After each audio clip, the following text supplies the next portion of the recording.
This is the light. It's actually a pretty small light.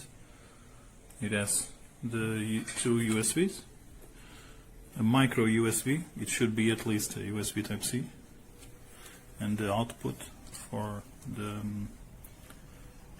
battery.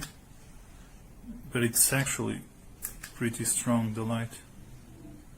So, but it could be cheaper because of the material is not that good. It's all plastic.